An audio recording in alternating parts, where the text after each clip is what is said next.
Many of the answers will be revealed. My name is Adam, and I'd like to introduce you to the Barbary macaques that call this 60-acre forest home. I will be feeding them in a minute, but first I'd like to tell you a bit about them. Barbary macaques are a fascinating and unique species. Now, we have no native primates here in the UK, but Barbary macaques originate from Morocco and Algeria in North Africa. So in terms of distance, they're actually the closest wild primates to us. In fact, Barbary macaques once lived all over Europe, including here in England up until around 300,000 years ago. Unfortunately, today they are a highly endangered species with fewer than 8,000 surviving in the wild. The population has decreased by more than 50% in the last 40 years, and if this continues, soon there will be no Barbary macaques left in the wild at all. The biggest problem is the destruction of their natural habitat of cedar and oak forest. Too many trees are being cut down, which forces the monkeys to compete for food with livestock grazing on the same plants. Another problem is the illegal trade of baby monkeys. Every year in Morocco, babies are taken away from their mothers and sold illegally as pets, mostly within Europe. To ensure their survival, Barbary macaques need our help to protect their habitat and stop the illegal trade of babies. And just by visiting us today, you are all helping wild Barbary macaques, as Monkey Forest supports a number of conservation projects. For more information on this, please do visit our conservation centre, which is just next to the gates where you came in. So I am going to put some food out now, and I'll tell you a bit more information about the monkeys in a minute. Today in the bucket we do have a few of their favourites. We've got some potatoes, some kale, some pineapple, some apples, some grapes, some grains and seeds, and some other bits that you'll see me spreading around.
As you can see, our monkeys have a varied diet. Every morning we feed them a range of fruits, vegetables, grains and seed. And what's wonderful about living here is that they're free to eat whatever they find throughout the vegetation.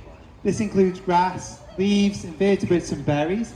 And when they're available, they really enjoy eating beech nuts and acorns. In the wild, they will sometimes even catch and eat scorpions, something which they have to do very skillfully. Now you may be wondering what happens to our monkeys during the winter. They do not need any indoor enclosure and can live freely outdoors in Trentham all year round. They originate from the mountainous regions of Morocco and Algeria, where summers are hot, and winters can see temperatures drop as low as minus 15 degrees Celsius. So the climate is similar to here. They have a number of adaptations to this climate. In the winter they have a long thick coat which helps to protect them from cold temperatures. And in spring they molt to grow a short summer coat which helps them to cope with the hot temperatures. Another adaptation is that all baby Barbary macaques are born in spring and early summer, at a time when there's plenty of food available for the mother, which helps with the production of milk, and it also gives the babies plenty of time to grow and get ready for their first winter. So far this year we have had 10 babies born. We've had 7 boys and 3 girls. Hopefully we'll be lucky enough to spot some of them during your visit today. I don't think this will be a very difficult question, but who thinks they can point to the youngest monkey we have here in the feeding area? So who can point to our youngest monkey in the feeding area? I think everybody's noticed this little one that we've got just over here. So this is one of this year's babies. This is actually the youngest monkey in the forest. So this one's about 2 months old now, and it is a little boy. The rest of the monkeys we have in the feeding area, they are all adults. So female Barbary macaques are fully grown by 6 and males even later by 8.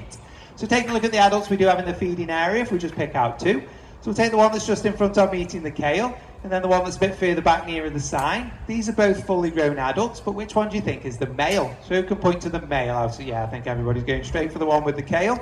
So if you did point to this one, well done, that one is the male. It is actually quite easy to tell them apart when they're fully grown. Males are larger and weigh around 17 kilograms, whereas the females weigh around 13 kilograms. Another difference is that the females have a swelling on their bottom. Of the 140 monkeys we have here in the forest, our oldest is currently a 30-year-old female. Now this is an exceptional age for a Barbary macaque and is similar to being over 100 in human years. She is part of this group up here, but she isn't around just at the moment. If she did pop back out, I will point her out for you though. A really exciting part of your visit today is that you'll be able to see our monkeys behaving as they would in the wild. We are a research centre, and thanks to the work conducted in our parks, we know a huge amount about Barbary macaque behaviour.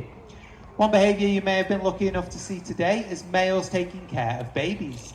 Males will carry, groom and protect babies, sometimes from the first days of their life, which is actually quite rare with primates.